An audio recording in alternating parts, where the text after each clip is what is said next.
The sources of energy around us vary enormously in quality. They were not created equal. Some fuels are much more powerful than others. If we recognize how energy sources differ, we can understand how Europe and then the rest of the world became so prosperous. More importantly, we can begin to see why Western societies now seem to be unravelling. But to grasp how fuels differ and why it matters, we need to start with physics, with the laws of thermodynamics, the ground rules of how the universe and everything in it works. The second law of thermodynamics tells us that the universe as a whole is becoming more chaotic and disorderly.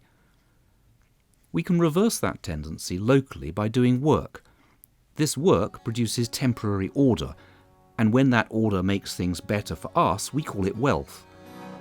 Wealth, then, is an improbable, ordered state of the universe that serves our needs. And doing work to make wealth requires energy. Fortunately, there is no shortage of energy. The first law of thermodynamics tells us that the universe's total quantity of energy is unchanging. It won't run out. But the second law steps in once again and says that energy declines in quality over time. It spreads out, becomes more dissipated, random, and less useful. So doing the work we require to make wealth needs fuels of high quality, high energy density. For example, the energy in a candle. As it burns, it releases light and some heat. It creates a small island of order in the surrounding chaotic darkness, by which a person can read, for example. The energy released isn't destroyed, but it does become less useful as it spreads out into the wider universe. High-quality energy becomes low-quality energy and is unavailable to do much or any further work. And when the energy stored in the candle is exhausted, the flame goes out and chaos returns. Plants and animals are also temporary islands of order, the energy that sustains them being derived either directly from the giant candle we call the sun or indirectly by eating other organisms. But humans have developed the ability to do work with energy from sources other than food. At first, these fuels were organic, mostly wood, and they allowed humans to develop moderately complex agricultural societies. But organic energy flows are only of medium thermodynamic quality and are unreliable, varying from year to year. Their quantity is also limited by the available land.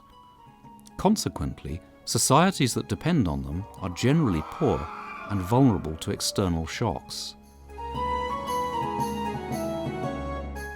Such societies are also narrow, with very little free choice. The low quality of the organic energy sources means that most of the energy produced is consumed by farming and forestry itself. Economies based on agriculture struggle to accumulate wealth outside their energy sector, with the result that they are generally poor. And since most of the wealth they can create, improved land, tools, skilled employees, draft animals, is in the agricultural and forestry sector, the aristocrats who owned the land enjoyed huge socio-economic power, while almost everyone else worked as low-income labourers whose social and geographical mobility was limited, to say the least. But from the late medieval period in northwestern Europe, the fuel supply began to expand and diversify in a novel way. Initially, this involved burning peat, particularly in the Netherlands, but Britain, uniquely, adopted coal in quantity, and by as early as 1700, it was 50% of energy supply. No other country had achieved anything like this before. Coal is solar energy rendered in the form of complex organic molecules, mostly from plants, but also compressed by gravitational forces and chemically transformed by the resulting temperatures, further elevating its energy state. This combination of evolved organic complexity and long periods of gravitational pressure produces a concentrated fuel of exceptional thermodynamic quality. When burned, it delivers high temperatures and a tremendous capacity to do work. The result of using coal was a sustained, long-term increase in wealth of a kind that was new in the human record. Previous organic economies had occasionally become quite rich, but they eventually hit obstacles and slipped back or failed completely. With coal, Britain and then the rest of the world just kept on going. That exponential increase in wealth from high-quality fuels led to a society that could withstand external shocks that would have been catastrophic for earlier populations. It was the beginnings of modernity. And that modernity was seen most clearly in Britain's socio-economic structure. The coal industry grew, yes, but because it produced such a large surplus of energy, the rest of the economy could grow still more. Manufacturing and commerce came to dwarf the energy sectors. The relative power and wealth of landowners declined, but they were replaced not by coal barons, but by people making and selling things. This too was unprecedented in the human record.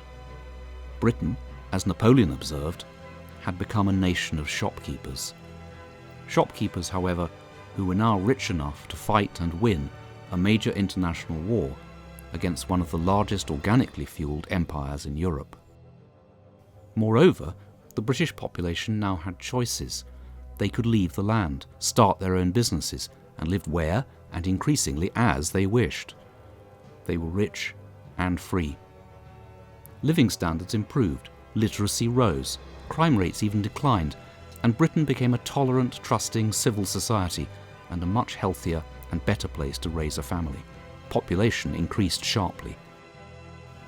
And because that population was on average richer, it was less risk-averse and became innovative and experimental, creating yet more positive feedback. Wealth creates freedom, which creates more wealth, which creates yet more freedom and still more wealth. And it was the high energy state of coal that put the world on this path to sustained growth in human well-being.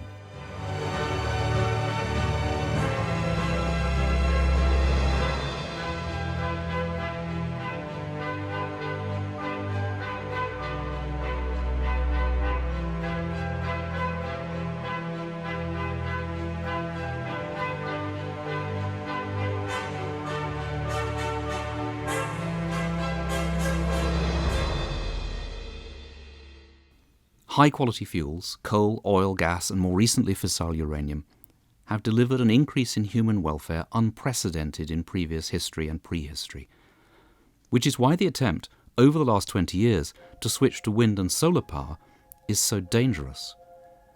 Renewables are diffuse and of low thermodynamic quality. They can't do much work or create much wealth. Our history shows that societies based on such fuels are necessarily poor and constricted. It is concentrated energy sources alone that can deliver human freedom and flourishing. There is a lot at stake here. Going back to fuels of inferior physical quality will mean the reversal of the gains in societal complexity of the last 500 years, taking us back to a narrow society in which the energy sector dominates and the rest of the economy is starved of wealth.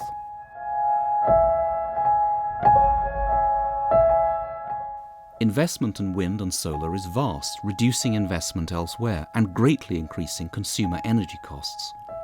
This is why the United Kingdom's total energy consumption has fallen by 28% and our electricity consumption by 22% since 2005, when the costs of renewables became significant. Some will talk of energy efficiency, but that is just false comfort. Our collapse in consumption has nothing to do with efficiency, which reduces the cost of using energy and therefore increases demand. Put another way, you can always find a use for some extra energy. Nobody is ever going to say, for example, that child mortality is low enough. Falling energy consumption is the result of the high cost of collecting, converting, and delivering diffuse, low-quality energy such as wind and solar. It threatens a return of poverty, a constriction of opportunity, and a downward spiral of negative feedback. As our energy consumption falls, we become poorer and less free, making us still poorer and less able to afford to use energy. In my view, this is already tangible.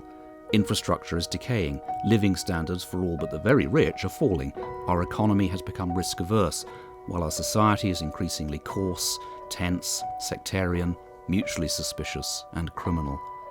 No wonder that many young people are reluctant to raise families. They can't even afford houses. The good life is slipping away. The candle is going out. Chaos is returning. Power is shifting back to those who own land and the energy sector. But there is no need to despair. It is not too late to put the UK on a physically, thermodynamically sound energy footing. Gas and nuclear for both electricity and industrial heat are the best medium-term choices. High-efficiency coal should not be ruled out. Oil will continue to be essential for transport for the foreseeable future. We need to correct course while we are still sufficiently rich to be competent and environmentally sensitive engineers. But that window of opportunity is closing fast. We are rapidly becoming poorer, and the poorer we become, the more difficult, painful, and dirty the return to high-quality fuels will be. Everything that humans value is in jeopardy. We haven't a moment to lose.